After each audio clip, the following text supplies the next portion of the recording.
Hi, it's Cara and today we are talking about the books that I read in December. I have my handy dandy little reading notebook here. I ended up reading 31 books this month. 8 of them were ones that I physically owned on my physical TBR, so that didn't include any rereads, which I don't think there was anyway. And a lot of these were manga or graphic novels. But there were also a few short things, and I did read quite a few audiobooks. So let's get started. The first book I read this month was Small Spaces by Catherine Arden. I listened to this on audiobook. This is a middle grade story, and it definitely reads on the younger end of middle grade. I'd recommend this for like the 8 to 10 group. Even maybe a little younger. This follows a girl, I can't remember her name, I'm blanking. She's, her mum recently died, and her dad have this cute close bond, and she's really obsessed with reading, and then she sees this woman trying to throw this book into a lake, and she's like, no, you can't throw books, like, don't you dare. So she takes this book from this woman who's obviously in distress, and is very, like, aggressively saying, no, don't, just let me get rid of this book. And she takes it and she reads it, and she ends up in a kind of, the events of the book unfold in real life, it kind of interacts. This has got some, like, very middle grade level horror elements, a bit of a mystery, so it's kind of like the 10-year-old's horror. If you were 10, it might be scary. It's not really scary as an adult. But it was definitely cute and quirky. The audiobook narration would be perfect for that age group, but it was a little bit juvenile. And overall, my opinion was it was juvenile, but I enjoyed it. I would definitely recommend it for the right age group, but for me, it was just a little bit childish. But that's what it's meant to be. It's middle grade.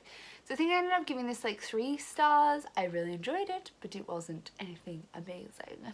Then I read through Blood Through Fire, which was the final book in the Ghost of the Shadow Market series by Cassandra Clare. We've been talking about this for the past couple of months as they've been coming out. I can't even remember what this one was about anymore. Oh, December feels so long. So much happened in December. It feels so long. But I remember enjoying this. This was the one where Jem and Tessa save Kit. I really enjoyed it. It was probably not my favourite of the series, but was also good. It just kind of jumped around a bit too much for my liking, but it was enjoyable. Then I read volumes 6 through 9 of Lumberjanes. This is a graphic novel series following a group of campers at like a Girl Scouts camp kind of thing, summer camp. It's very queer, it's got some magical fantasy elements. I really enjoyed this series. There were some that were better than others, but I can't remember now what ones were what, and they're already back at the library, so I can't hold them up for you. But overall, they're really enjoyable. I read the first half of the series last month, and then the rest of them in December. Volume 10 just came out, and I've picked that up from my library, so that will probably be read in January. Then at this point in the month, because we're kind of going in chronological order, I read a couple of graphic novels. The first one is D-Gray Man, Volume 1. I enjoyed this, but not that much. There were some things that really confused me in the dialogue, and the plot didn't grab me as much as I'd hoped it would. The concept of it was right up my alley, but it ended up not really hitting the mark for me that much. The other one that I read at this point was Hunter x Hunter, Volume 1. This I enjoyed more, even though it was a little more childish, and it follows a boy who's going to a hunter academy. It was pretty good. I quite enjoyed that one. The art style was easier to follow, and I liked it a lot. Then on audiobook, I listened to A Torch Against the Night by Sabaa Tahir, which I did have in a physical copy, but had been sitting on my shelf for a ridiculously long amount of time. I really enjoyed this. I think audiobook is definitely the way to go for me in this series, because I remember finding the first one really slow in physical read, but really enjoyed the audiobook. And I also really enjoyed this one as audiobook. We're introduced to some new point of view characters. what is actually the plot of this one, because they've all kind of blended in. Oh yes, so this series basically follows a Roman style world, fantasy world, and we follow in the first book 2 main characters. One is Elias, who is part of like this, like a centurion in kind of Roman times. He's part of the Masks, which are these group of like elite soldiers, and he's about to graduate.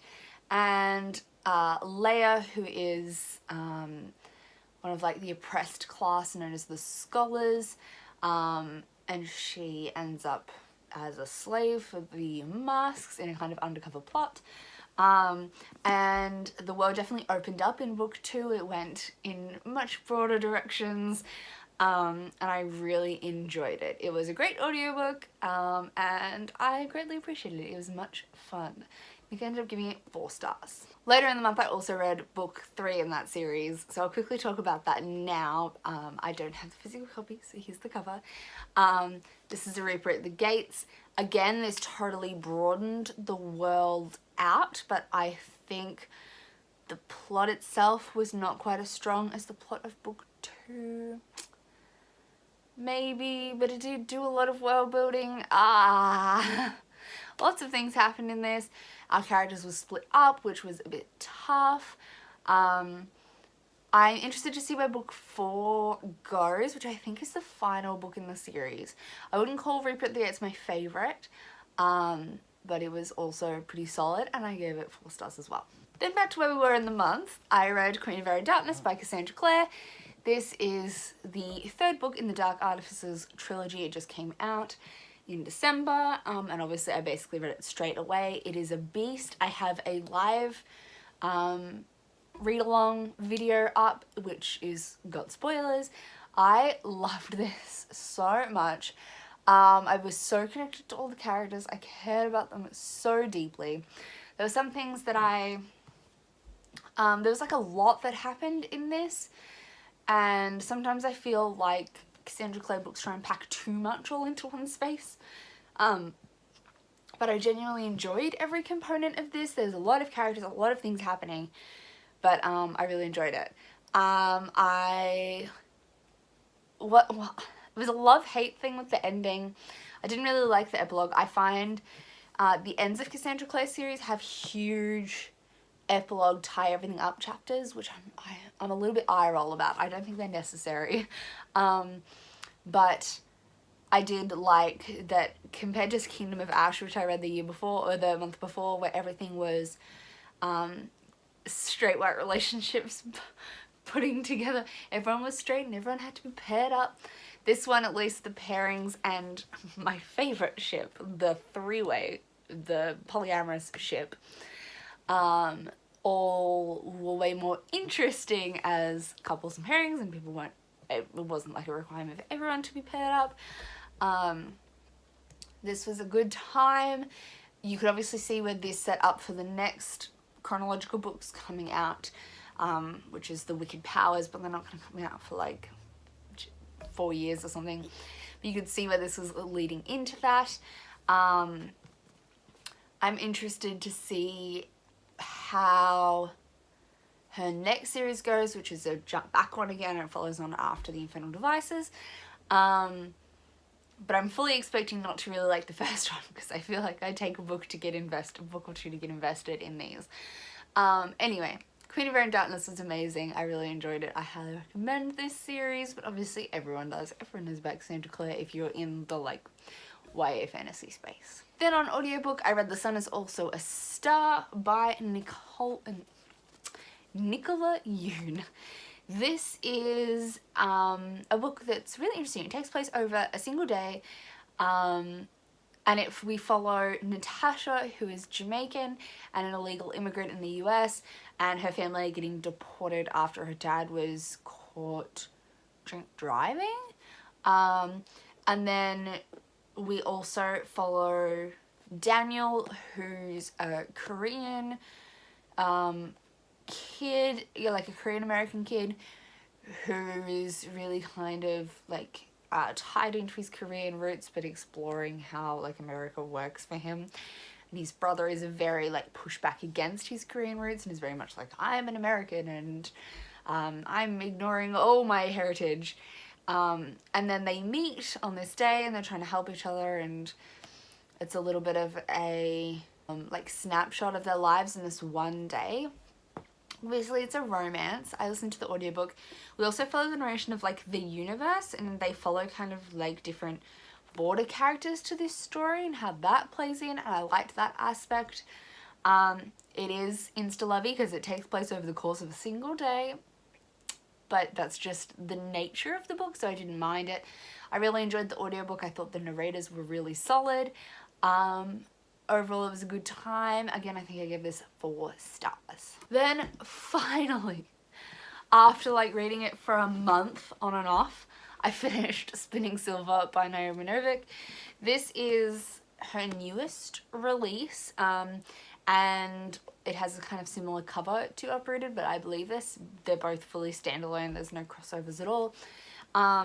This follows a bunch of characters, and in particular Miriam, who's the daughter of a Jewish moneylender, but her dad's not very good at it. He is very nice and doesn't make people repay their debts, and they're becoming really poor, so she kind of takes over and is really successful and gets caught up in a problem with the Starrick, which are like fairies that they take her for her ability to like spin silver into gold. So it's kind of a Rumpelstiltskin retelling in that element, but it also focuses a lot on Jewish culture, the area at the time, like the Russian Jewish environment. It was, I actually really loved it. I've seen a lot of people give this negative reviews, and I kind of understand where people are coming from. It's quite slow. There's a lot of characters that you follow that probably could be cut down. Oh, my bookmark was still in here. That could be reduced down, but they didn't bother me. Also, a lot of people were annoyed with the fact that it will change perspective, like within chapters and between chapters, without any kind of indication of who you're now following. But I didn't find, knowing that going into it, I didn't find it too problematic because I just prepared for it. So I spent the first few lines of each section reorienting myself and going, okay, what tells me here whose point of view we're from? And it was normally a good clue in the first 2 lines, but that could have irritated me if I didn't know that going into it. Overall, I really enjoyed this. I thought the magic was really interesting. Naomi Novik writes very fairy tale-esque works, and this definitely feeds into that. I really enjoyed it. I gave it 4 stars. Then I read Saga Volume 9 by Brian K. Vaughan and Fiona Staples. Sorry, I have like a half lingering cold, so it's kind of sitting in my nose a little. This is, I love Saga. I've read Saga for the last little while. It's a very graphic adult sci-fi graphic novel. And I believe this is the last one before the authors are going on an extended hiatus, which is frustrating because there was a big cliffhanger at the end. Yeah, I heard a lot of people talking about that before I read it, so I was kind of prepared, but it definitely did like tug a little at my heartstrings. You can't see in the shop, but I actually have back on my shelf back here, I bought the Alana with Hazel and Marco pop vinyls, because I love this series. It was great. It really hurt me. I'm pretty sure I gave it 4 stars on Goodreads, but like, it was good. Though like, I think this song had a little bit of gratuitous sex. It was like, I mean, all of it does. But yeah. Sometimes I feel it's not that necessary.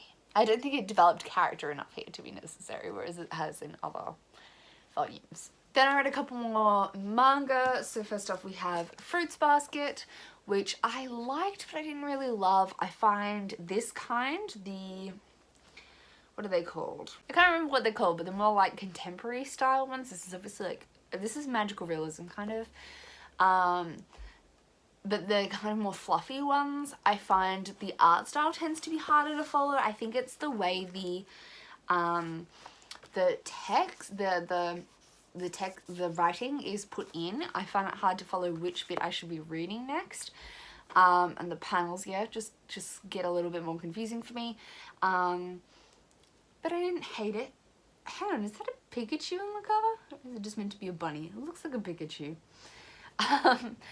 Yeah, it was alright, but I didn't love it. I'm not sure if I'd continue with this series, but I would probably watch the anime because the plot's pretty cute. We basically follow this girl, Toru, and she ends up joining in with this family that are all like zodiacs, and they can transform into people of the zodiac. Then I read World Trigger, which is a sci-fi story and involves these people that like pass, these alien kind of things that pass through a portal into Japan. I really enjoyed this. It wasn't like the most mind-blowing plot, but it was a great fun time, much easier to read. Yeah, I gave this 4 stars. Then I read One Piece. I really loved this. I didn't want to. I read this hesitantly because obviously it's like a 90 volume manga. And I'm really not prepared to read that many. This ended up being really fun. So this follows this guy, Monkey D. Luffy, they just call him Luffy. And he wants to be a pirate really badly. And it was just a real fun time. Oh, I loved this. It was a 5-star manga. Then following that, I read a 5-star book, which ended up making it onto my top books of the year video, and which you can check out on my channel. And that is The Monster Barry Cormorant by Seth Dickinson. This is the sequel to The Traitor Barry Cormorant, and oh my god, it was so good. This series is hard to explain, but it essentially follows Baru, who comes from this group of people who were forcibly taken over by this imperialist group in a kind of twisty way. Like, instead of just coming in with their weapons, they bought them amenities and schools and running water and pushed their culture onto this group and pushed their stuff. So it's looking a lot at colonialism and the idea that if you go into a group and say, we're better than you, here's our stuff, what happens to that culture? Because obviously you can't take those amenities away again. That's totally decimating. It's complicated, and colonialism is complicated, and this book really addresses that and shows it in all its complexity. And basically we follow Baru, who joins the ranks of the imperialist group to try and work her way up to bring them down from the inside, but it's all very nuanced, and obviously if she succeeds, that's going to mean a lot of bad shit's going to happen, but also yeah, it's really interesting to see how it all plays out. This has lots of complex cultures and identities, like in the first one, in her group where she came from, the kind of family unit is normally 3-ish people from memory. Hers was 3. She had 2 dads and her mother, and her 2 fathers were the romantic pairing, and her mother was paired with them more as just out of childbearing. So that was kind of the arrangement that most of the people in this culture had.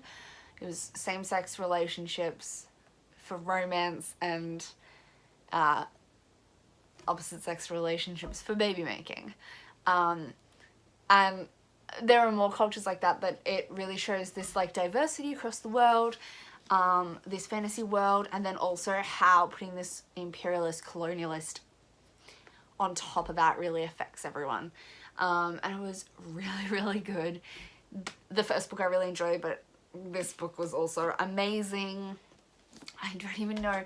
I just read this series. It is so good. It's really easy to read, and it's amazing. amazing. Then I was reading, actually this was the start of the Magical Readathon, which you can check out my vlog for. I didn't quite succeed, but you can check that out in the vlog. And then next up for that, I read Assassination Classroom. This is another manga. I really enjoyed this one. This is like a group of kids in a classroom whose kind of job for the year is to assassinate their teacher, who is also an alien. It's bizarre, but amazing. I gave it 5 stars. I read A Reaper at the Gates for that readathon, so we talked about that earlier, but that comes in here into the month. And then I read The Boneless Mercies by April Genevieve Chicholke. Dang, I might have changed a little bit, I apologise. And I had to take my phone off the tripod to answer my text. So I gave this 2.75 stars. I thought the plot was interesting, kind of. There was nothing I actively hated about it. The characters were fine, but I feel like my problem with this was it was all just fine. And also there was no real driving force behind any of the plot. Nothing drove the plot forward. It just was kind of happening, which I think was this book's main downfall. It felt like a bare bones draft and it needed working. So we essentially follow this group of 5 girls who are boneless mercies, or people who essentially do mercy killings, so like euthanasia style, in a kind of Norse world. And it's meant to be a retelling of Beowulf, with a gender bent twist. I haven't read Beowulf, so I don't really know. But they essentially all decide they're going to stop being boneless mercies because they don't want to do it anymore, just cause, and then go off to defeat this monster instead. And there's some things that happen along the way, but again, it's kind of a traveling story. But if you have a traveling story, you need a driving plot, not just we're doing this just cause. And I think that was my main problem with this. I had a hard time like going to pick this up each time. So yeah, no. Then I read Sea Witch by Sarah Henning. I listened to this on audiobook.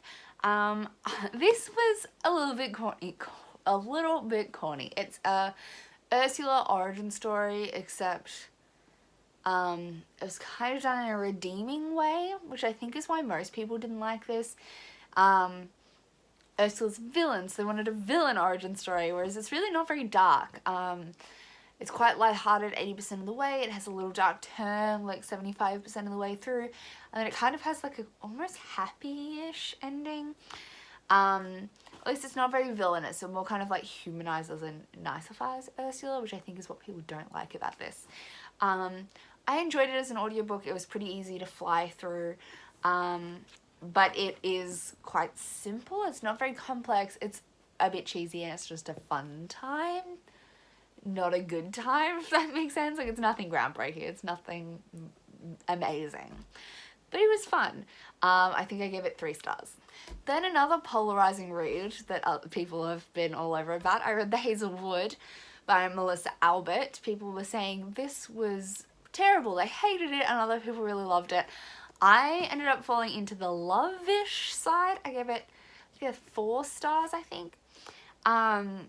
It wasn't like amazing to me, but I definitely didn't hate it. We follow Alice, whose grandmother is the author of this book of fairy tales, but she's been kind of separated from her grandmother her whole life. She's never been allowed to read the book. She's never met her grandmother, and her mum kind of keeps her on the run, but weird things keep happening to them. And then her mother goes missing, and she's gonna go try and find her.